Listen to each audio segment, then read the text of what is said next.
is it's your boy Ty back here with another video. And in this video today, guys, we're going to be going over and talking about each and every one of the new rush cards added today to NBA 2K24 MyTEAM. Remember, guys, these cards are going to be grindable directly via the agendas or available via the pack market. Now, I'm guessing they'll be in the player market like a week later, which is kind of annoying, but for now, literally the only way to get them is either via packs or the agendas. So if you're not going to grind them via the agendas, don't buy packs for these cards. They're not worth it. I'm just going to throw that out there. Like, Reeves might be good, but outside of Reeves, I doubt these cards are going to ultimately be worth it. So we've got 7 cards to go over, and let's hop right into it. Starting with Thaddeus Young, power forward, small forward, 6'8", 6'11 wingspan, 84 3 ball, 85 driving dunk, 84 speed ball. The ball only at a 63 definitely worries me. 85 speed, 88 interior, 85 perimeter, 85 ladder quickness. Defensively does a lot of things for you guys on the court. Thad Young base on normal. The thing for me is this with Thaddeus Young. Thaddeus Young in past years has had like one of the cheesiest releases in the entire game. That's really what has made the card so good and so valuable. It's just like his release has always been, top tier, one of the best in the entire game. This year, I can't even sit up here and say it's like that. Like, if you go back to past years, that's what's made Thaddeus Young's cards literally the best cards in the game, is that release. Now, this year, is his release horrible? Is it unusable? I don't want to say unusable, but it's not great. It's not a release that I'm like, yeah, let's go. Like, this is one of the most cheesy releases in the entire game. It's fine. It's usable, but it's just a mediocre release. It's not a release that I'm like, yeah, let's go. This is going to be game changing. So that's the one thing I want you guys to realize about that. Young, he's fine, but he's just not great. Lamon Murray up next. 6'7", 6'8 wingspan, shooting guard, small forward, hot spots from everywhere, 47 base badges, 3 out of fame, 89 3 ball, 85 driving dunk, 88 steal ball, 86 ball, 90 speed and lateral quickness. Hall of Fame bulldozer, catch, shoot, quarter specialist, comes with limitless range, comes with great defense. Animation wise, he's got default swing base. Now look, I still do not hate Lamon Murray. I still think Lamon Murray is going to be fine, but what's the reason for him having default swing base? It doesn't make a lot of sense to me. Like, I'm going to look and see Lamon Murray last year in Season 5. He had PJ Washington base, which was the Sean Elliott base on very quick, or just the PJ Washington base, which, again, was at least different. This year, I feel like 2K is giving default small to way too many different cards. And you guys can see, like, they've just given it to random cards. And I'm just not the biggest fan of it. Like, I green enough with JJ Hickson that I don't think I'm going to necessarily hate the release. I just don't love it. I mean, it's just going to be a mediocre release for a card that has hot spots from ever, a great defense. I was just maybe expecting a little bit more. Like, I was maybe expecting this card to be, a really good addition to, like, my No Money Spent Squad series. And I just don't think he's going to be that good. He's still really solid, really complete. I just don't think he's going to be that next tier of good for Mr. Lamon Murray. Gail Goodrich up next, 97 3 ball, 96 speed, 90 F5 lateral quickness. Gail Goodrich actually can dunk, 75 driving dunk. Does have a Hall of Fame Agent 3, limitless range, blow by speed booster, Hall of Fame 94 feet. Gordon Hayward based on normal. I hate to break it to you guys, but it is almost March. It's almost March. That Gordon Hayward base on normal is not getting the job done. It's at this stage, it's not getting the job done. It's just not, especially for a guard that's 6'1". I'm sorry. That's just not what you're looking for. Now, yes, I mean, again, he has a high 3 ball. Maybe for like triple threat offline, Gail Goodrich can be fine. But if you're grinding these agendas or if you're opening packs for Gail Goodrich, that's the issue. Like, this card absolutely cannot play for you guys. I'm saying it as nicely as possible. Gail Goodrich, a bona fide scrub. Danny Manning up next. Does his release go too quick? No. It's still the Magic Johnson based on normal timing, normal leader, basic dribble style. Like, why in the world would you buy this Danny Manning or grind for the Danny Manning? Again, if you need all these cards to get Austin Reaves, which you probably will, then I get it. You got to go do what you got to do. But my whole question is, what would be the reason for getting Danny Manning on his own? There is none. I get he could have every badge in the game, but his release isn't great. He has basic dribble style. His stats are very mediocre.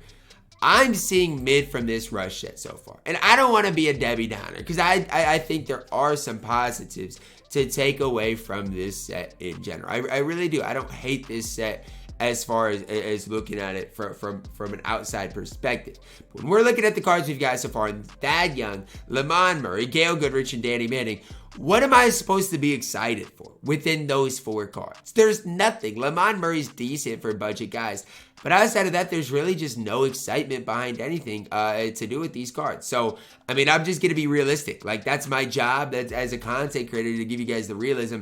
And diamond and below for this, like, you know, rush set is really, really, really bad. Now, there's obviously some hope. I think Jaren's supposed to be good. Obviously, Austin Reaves should be good. But so far, it's not great. Jaren Jackson Jr., 6'10", 7'4" wingspan, hot spots from both corners, none from the right slot, but good hot spots, I would say, overall.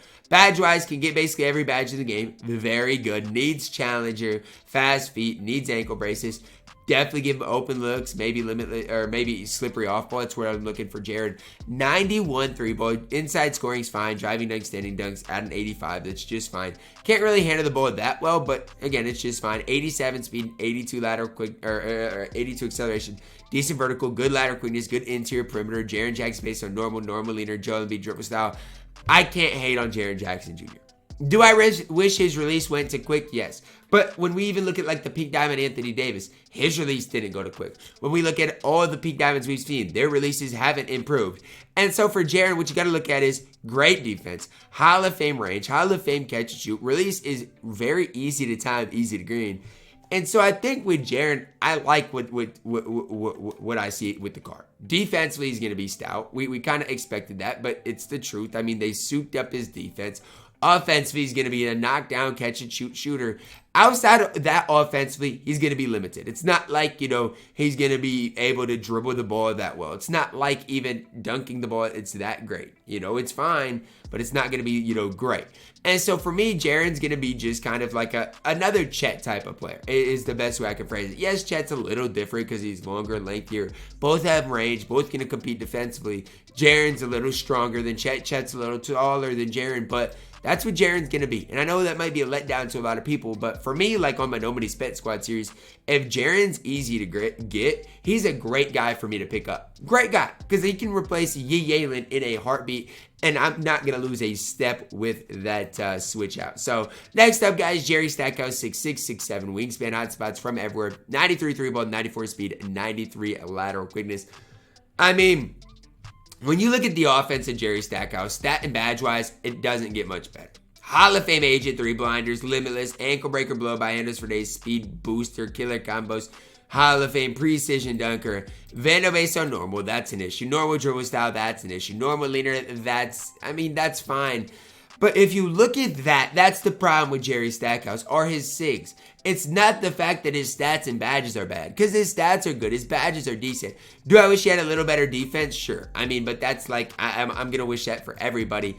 I like Jerry Stackhouse for what he is, stat and badge-wise. Problem is this release is just mid. His dribble style is not good for a guard. And that's where Jerry Stackhouse is going to leave a lot to be desired for some people. I still think the card's fine. Still think you can run him and have some decent success with him. He's just not that next level good. Now, the moment of truth, the guy you're spending all of this time today grinding for. I'm going to say it like this. If Austin Reaves isn't good, just go get Jaren Jackson Jr. If Austin Reaves is good and you need everybody to go get him, then, I mean, you're kind of stuck. 96 3-ball, 92 speed, 93 lateral quickness, good interior perimeter, 92 speed ball, 92 ball, and this card is fantastic. This card is fantastic. Austin Reaves is so very good in my team. And honestly, guys, I didn't, like, did I want Austin Reaves to be good? Yes. Did I expect him to be good? Not really. But he is fantastic. Somebody asked me the other day, Ty, how's he going to compare to Devin Booker? He might be better than Devin Booker. He might be. Reeves based on very quick, Pro 2 leaner, D-book dribble style, great dribble sticks. I mean, compare his stats and badges to Devin Booker. Compare them. You tell me who's the better card. You tell me, and this is coming from me.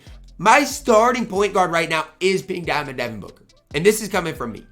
The only thing Devin Booker is going to do better is post moves. Dunking-wise, maybe a little better. But if you look at the defense, Reeves is going to be better. You look at the offense, Reeves is going to be just as good, if not better. Pro 2 leaner compared to the D-book leaner. I'll take the Pro 2 leaner. I know, again, I'm not a Pro-Am head, so if I'm wrong on that, you guys can tell me. But I think the Pro 2 leaner is just as good, if not better. You look at their dribble styles, they're the same. I take, Reeves' dribble moves over Book's dribble moves. I'm telling y'all, he might be the best point guard in the entire game. He might be. Now again, compared to SGA, we'd have to, actually think about things. But here's the deal with Austin Reaves. You give him some important badges.